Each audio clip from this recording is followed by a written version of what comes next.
Andhra Pradesh bishop council తరపున రాజమండ్రి పట్టణంలో మార్చి 11వ తేదీ అద్భుతంగా కార్యక్రమం జరిగింది.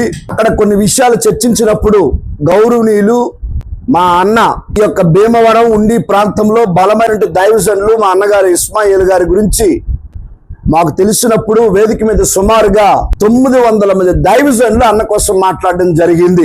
ఆ విషయంలో ఆంధ్రప్రదేశ్ బిషప్ కౌన్సిల్ అన్నగారు ఇస్మాయిల్ గారు పట్ల జరిగిన సంఘటనని యావత్ తెలుగు రాష్ట్రాల్లో మేము ఖండిస్తున్నాం. ప్రభుత్వాలు బాగుండాలని ప్రార్థించే గొప్ప దైవజనులు అన్నగారు. క్రైస్తవ సమాజంలో ఇలాంటి దైవజనులు ఆంధ్ర రాష్ట్రంలో సుమారు రమి 27,000 మంది దైవజనులు ఉన్నారు. ప్రార్థిస్తారు, కష్టాల్లో సహకరిస్తారు.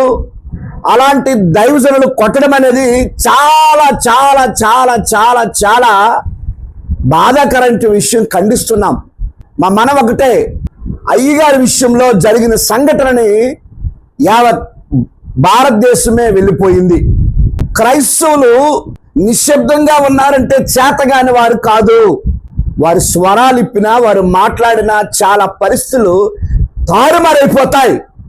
ఈరోజు అన్నని వారి గృహంలో, వారి కుటుంబంలో వారిని చూచి ఇది తప్పని మేము ఖండిస్తూ వీరి కొరకు ప్రార్థన చేయండి.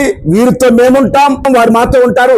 2 రాష్ట్రాలను క్రైస్తవులంతా వీని పక్షాన ఉన్నారు. ఎందుకంటే ఈయన చేసేది మంచి పని. ఆయన ఏం చేయలేదు, మంచిని చెప్పాడు. అది చాలా మందికి నచ్చలేదు. మేము రిక్వెస్ట్, చంద్రబాబు నాయుడు గారు చాలా గొప్పవారు, జగన్మోహన్ రెడ్డి గారు చాలా గొప్పవారు. మిమ్మల్ని కోరుకుంటే ఒకటే, మా అన్న విషయంలో ఒకసారి మీరు ఆలోచించవలసిందిగా, న్యాయం జరిగించవలసిందిగా మా మనవి. Thank you.